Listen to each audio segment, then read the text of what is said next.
Tercer día. El pacto cultural sobre el que los atlantes morenos basaban sus alianzas por su parte era esencialmente diferente del pacto de sangre. Aquel acuerdo se fundaba en el sostén perpetuo de un culto. Más claramente, el fundamento de la alianza consistía en la fidelidad indeclinable a un culto revelado por los atlantes morenos. El culto exigía la adoración incondicional de los miembros del pueblo nativo a un dios y el cumplimiento de su voluntad, la que se manifestaría a través de sus representantes. La casta sacerdotal formada e instruida por los atlantes morenos.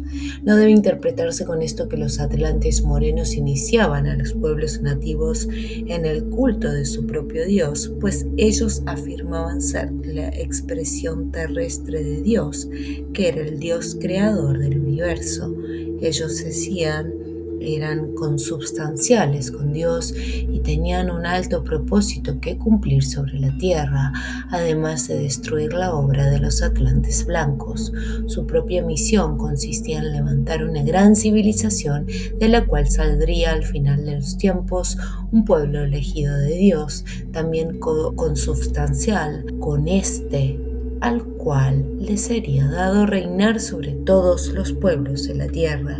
Ciertos ángeles, a quienes los malditos atlantes blancos denominaban dioses traidores al espíritu, apoyarían entonces al pueblo elegido con todo su poder, pero estaba escrito que aquella sinarquía no podría concretarse sin expulsar de la tierra a los enemigos de la creación, a quienes osaban descubrir a los hombres los planes de Dios para que éstos se rebelasen y apartasen de sus designios.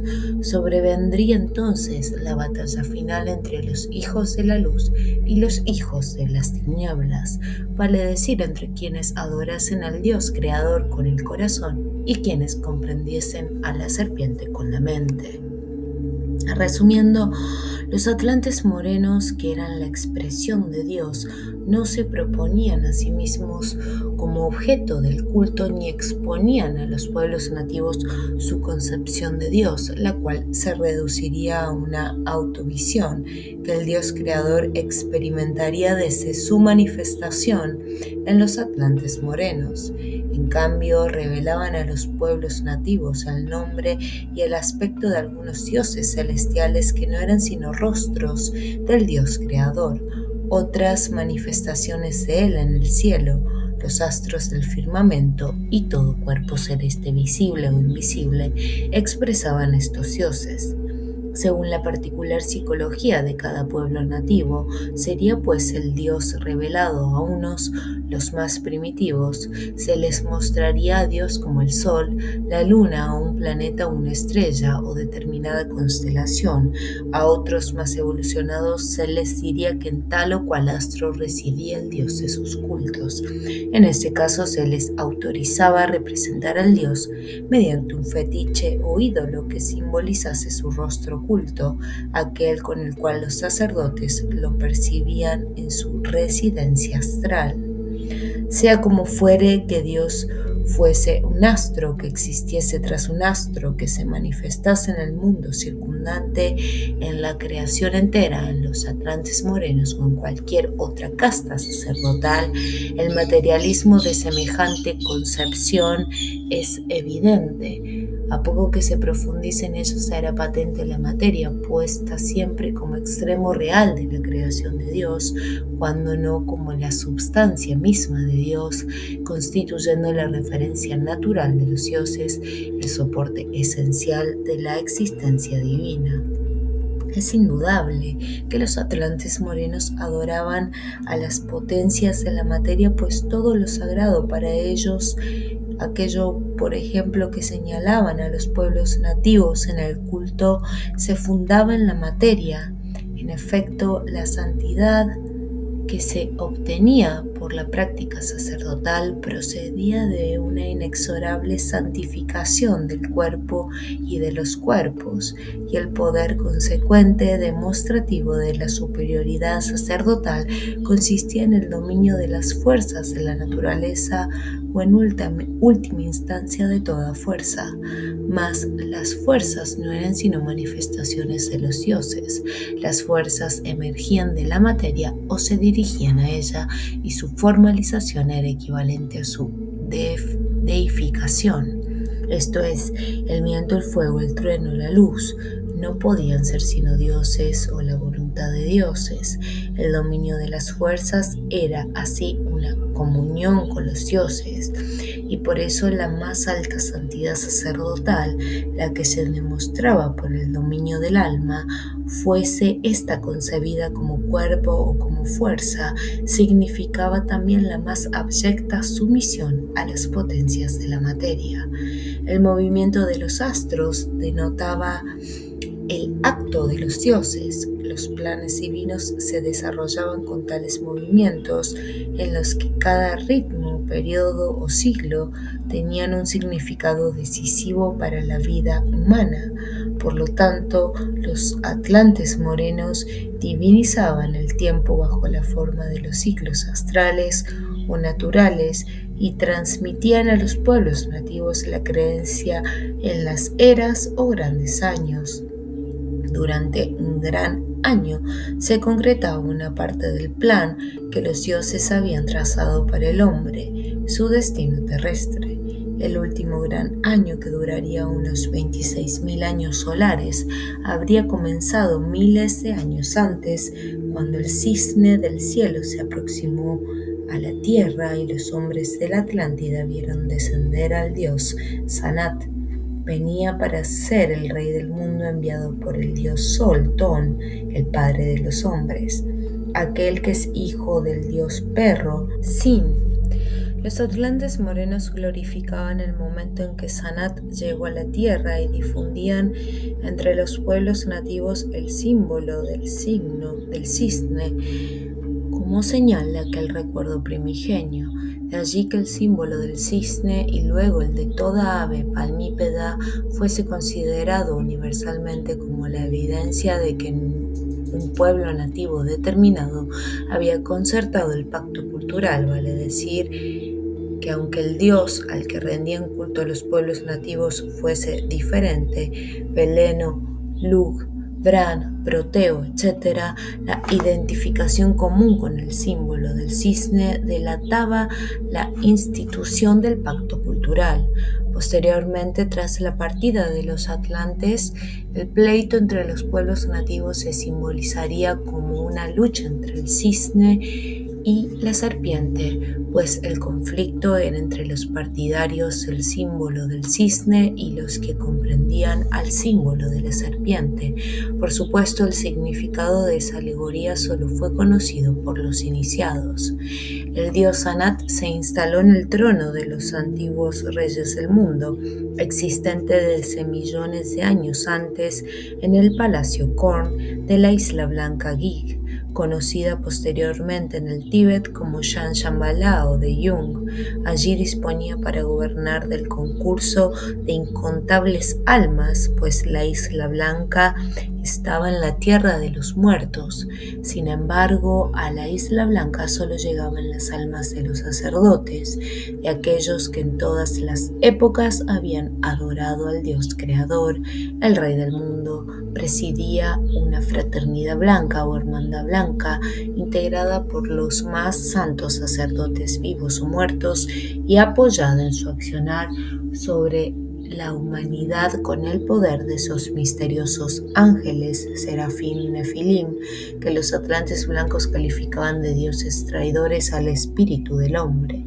De acuerdo a los atlantes blancos, los serafín, nefilim solo serían 200, pero su poder era tan grande que regían sobre toda la jerarquía oculta de la tierra. Contaban para ejercer tal poder con la autorización del Dios creador y les obedecían obedecían ciegamente los sacerdotes e iniciados del pacto cultural, quienes formaban en las filas de la jerarquía oculta o jerarquía blanca de la tierra. En resumen, en Chan Shambhala, en la Isla Blanca, existía la fraternidad blanca, cuya cabeza estaban los serafín Nefilim y el rey del mundo. Cabe aclarar que la blancura predicada sobre la mansión insular del rey del mundo, su fraternidad, no se refería a una cualidad racial de sus moradores o integrantes, sino a la iluminación que indefectiblemente estos poseerían con respecto al resto de los hombres. La luz, en efecto, era la cosa más divina, fuese la luz interior, visible por los ojos del alma, o la luz solar que sostenía la vida y se percibía con los sentidos del cuerpo. Y esta devoción demuestra una vez más el materialismo metafísico que sustentaban los atlantes morenos. Según ellos, a medida que el alma evolucionaba y se elevaba hacia el Dios creador, aumentaba su luz, es decir, aumentaba su aptitud para recibir y dar luz, para convertirse finalmente en pura luz. Naturalmente esa luz era una cosa creada por Dios, vale decir, una cosa finita, el límite de la perfección del alma, algo que no podría ser sobrepasado sin contradecir los planes de Dios, sin caer en la herejía más abominable. Los atlantes blancos, contrariamente, afirmaban que en el origen, más allá de las estrellas, existía una luz increada que solo podía ser vista por el espíritu. Esa luz infinita era imperceptible para el alma. Empero, aunque invisible, frente a ella el alma se sentía como ante la negrura más impenetrable, un abismo infinito, y quedaba sumida en un terror incontrolable, y eso se debía a que la luz increada del espíritu transmitía al alma la intuición de la muerte eterna, en la que ella, como toda cosa creada, terminaría su existencia al final de un gran año de manifestación del Dios creador, un Mavantara. De modo que la blancura de la fraternidad a la que pertenecían los atlantes morenos no provenía del color de la piel de sus integrantes, sino de la luz de sus almas. La fraternidad blanca no era racial, sino religiosa. Sus filas se nutrían solo de sacerdotes iniciados, quienes ocupaban siempre un justo lugar, de acuerdo a su devoción y obediencia a los dioses. La sangre de los vivos tenía para ellos un valor relativo.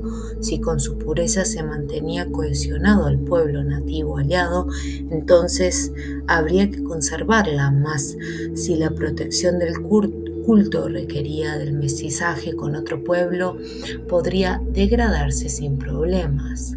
El culto sería el eje de la existencia del pueblo nativo y todo le estaría subordinado en importancia.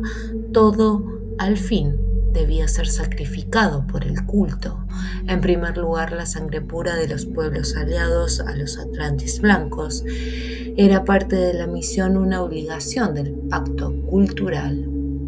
La sangre pura derramada alegraba a los dioses y ellos reclamaban su ofrenda. Por eso los sacerdotes iniciados debían ser sacrificadores de la sangre pura, debían exterminar a los guerreros sabios o destruir su herencia genética, debían neutralizar el pacto de sangre. Hasta aquí he descrito las principales características de los dos pactos. No pude evitar el empleo de conceptos oscuros o poco habituales, pero tendrá que comprender, estimado doctor, que carezco del tiempo necesario para entrar en mayores detalles. Sin embargo, antes de continuar con la historia de mi pueblo y mi familia, haré un comentario sobre las consecuencias que las alianzas con los atlantes trajeron a los pueblos nativos. Si en algo descollaron en la historia las castas sacerdotales formadas por los atlantes morenos, aparte de su fanatismo y crueldad, fue en el arte del engaño. Hicieron literalmente cualquier sacrificio si éste contribuía a la preservación del culto, el cumplimiento de la misión, ese alto propósito que satisfacía la voluntad de los dioses, justificaba todos los medios empleados y los convirtió en maestros del engaño. Y entonces no debe extrañar que muchas veces simulasen ser reyes o se escudasen detrás de reyes y nobles, si ello favorecía sus planes, pero esto no puede confundir a nadie. Reyes, nobles o señores, si sus actos apuntaban a mantener un culto, si profesaban devota sumisión a los dioses de la materia, si derramaban la sangre pura o procuraban degradarla, si perseguían a los sabios o afirmaban la herejía de la sabiduría, indudablemente se trataba de sacerdotes camuflados, aunque sus funciones sociales aparentasen lo contrario. El principio para establecer la filiación de un pueblo aliado de los atlantes consiste en la oposición entre el culto y la sabiduría, el sostenimiento de un culto a las potencias de la materia, a dioses que se sitúan por arriba del hombre y aprueban su miserable existencia terrenal, a dioses creadores o determinadores del destino del hombre. Coloca automáticamente a sus cultores en el marco del pacto cultural, estén o no los sacerdotes a la vista. Opuestamente, los dioses de los atlantes blancos no requerían ni culto ni sacerdotes, hablaban directamente en la sangre pura de los guerreros, y estos, justamente por escuchar sus voces, se tornaban sabios. Ellos no habían venido para conformar al hombre en su despreciable condición de esclavo en la tierra, sino para incitar al espíritu humano a la rebelión contra el Dios creador de la prisión material y a recuperar la libertad absoluta en el origen, más allá de las estrellas. Aquí sería siempre un siervo de la carne, un condenado al dolor y al sufrimiento de la vida. Allí sería el Dios que antes había sido tan poderoso como todos, y desde luego no habría paz para el espíritu mientras no concretase el regreso al origen, en tanto no reconquistase la libertad original. El espíritu era extranjero en la tierra y prisionero de la tierra, salvo aquel que estuviese dormido, confundido en un extravío extremo, hechizado por la ilusión del gran engaño. En la tierra del espíritu solo podría manifestarse perpetuamente en guerra contra las potencias de la materia que lo retenían prisionero. Sí, la paz estaba en el origen. Aquí solo podría haber guerra para el espíritu despierto, es decir, para el espíritu sabio. Y la sabiduría solo podría ser opuesta a todo culto que obligase al hombre a ponerse de rodillas frente a un dios. Los dioses liberadores jamás hablaban de paz, sino de guerra y estrategia, y entonces la estrategia consistía en mantenerse en estado de alerta y conservar el sitio acordado con los atlantes blancos, hasta el día en que el teatro de operaciones de la guerra esencial se trasladase nuevamente a la tierra.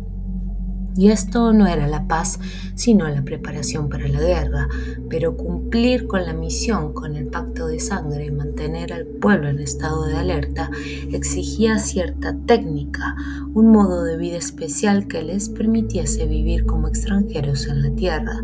Los atlantes blancos habían transferido a los pueblos nativos un modo de vida semejante, muchas de cuyas pautas serían actualmente incomprensibles.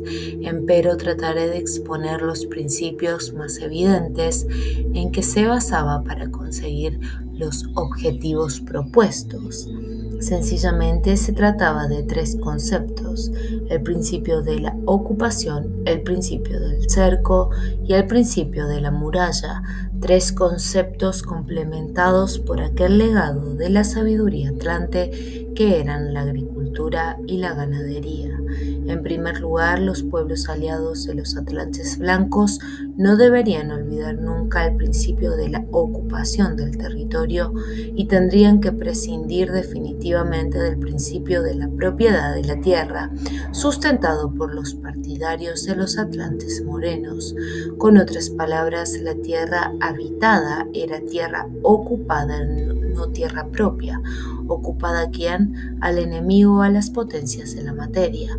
La convicción de esta distinción principal bastaría para mantener el estado de alerta, porque el pueblo ocupante era así consciente de que el enemigo intentaría recuperar el territorio por cualquier medio, bajo la forma de los pueblos nativos aliados a los atlantes morenos, como otro pueblo invasor o como adversidad de las fuerzas de la naturaleza. Creer en la propiedad de la tierra, por el contrario, significaba bajar la guardia frente al enemigo, perder el estado de alerta y sucumbir ante su poder de ilusión. Comprendido y aceptado el principio de ocupación, los pueblos nativos debían proceder en segundo término a cercar el territorio ocupado o, por lo menos, a señalar su área. ¿Por qué? Porque el principio del cerco permitía separar el territorio ocupado del territorio enemigo. Recién entonces, cuando se disponía de un área ocupada y cercada, se podía sembrar y hacer producir a la tierra. En efecto, en el modo de vida estratégico heredado de los atlantes blancos, los pueblos nativos estaban obligados a obrar según un orden estricto que ningún otro principio permitía alterar. En tercer lugar, después de la ocupación y el cercado, recién se podía practicar el cultivo. La causa de esta rigurosidad era la capital importancia que los atlantes blancos atribuían al cultivo como acto capaz de liberar al espíritu o de aumentar su esclavitud en la materia. La fórmula correcta era la siguiente: si un pueblo de sangre pura realizaba el cultivo sobre una tierra ocupada y no olvidaba en ningún momento al enemigo que se echaba afuera, entonces dentro del cerco sería libre para elevarse hasta el espíritu y adquirir la más alta sabiduría. En caso contrario, si se cultivaba la tierra creyendo en su propiedad, las potencias de la materia emergerían de la tierra, se apoderarían del hombre y lo integrarían al contexto, convirtiéndolo en un objeto de los dioses. En consecuencia, el espíritu sufría una caída en la materia aún más atroz, acompañada de la ilusión, más nociva, pues creería ser libre en su propiedad cuando solo sería una pieza del organismo creado por los dioses. Quien cultivase la tierra sin ocuparla y cercarla previamente y se sintiese su dueño o desease serlo, sería fagocitado por el contexto regional y experimentaría la ilusión de pertenecer a él. La propiedad implica una doble relación recíproca e inevitable. La propiedad pertenece al propietario tanto como éste pertenece a la propiedad. Es claro, no podría haber tenencia sin una previa pertenencia de la propiedad a apropiar.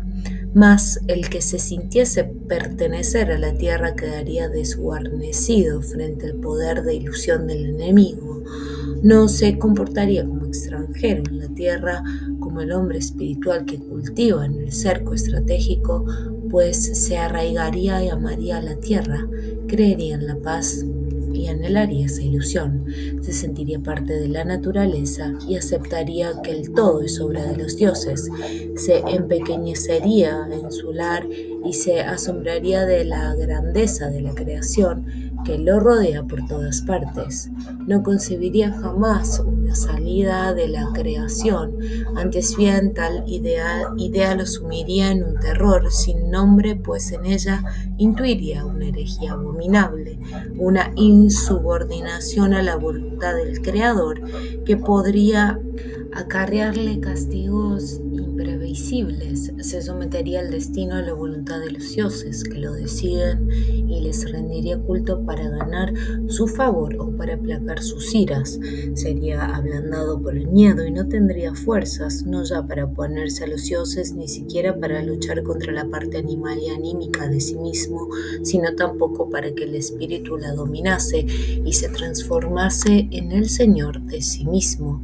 En fin, creería en la propiedad de la tierra, pero pertenecería a la tierra y cumpliría al pie de la letra con lo señalado por la estrategia enemiga.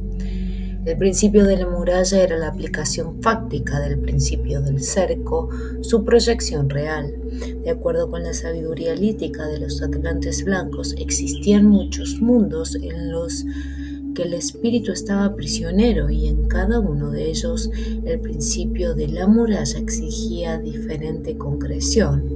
En el mundo físico, su aplicación correcta conducía a la muralla de piedra, la más efectiva valla estratégica contra cualquier presión del enemigo.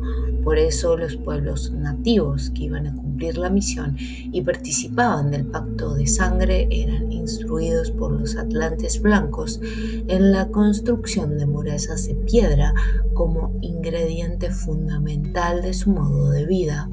Todos quienes ocupasen y cercasen la tierra para practicar el cultivo con el fin de sostener el sitio de una obra de los atlantes blancos tenían también que levantar murallas de piedra, pero la erección de las murallas no dependía solo de las características de la tierra ocupada, sino que en su construcción debían intervenir principios secretos de la sabiduría lítica, principios de la estrategia de la guerra esencial, principios que solo los iniciados en el misterio de la sangre pura, los guerreros sabios, podían conocer. Se comprenderá mejor el porqué de esta condición si digo que los atlantes blancos aconsejaban mirar con un ojo hacia la muralla y con el otro hacia el origen, lo que solo sería posible si la muralla se hallaba referida de algún modo hacia el origen.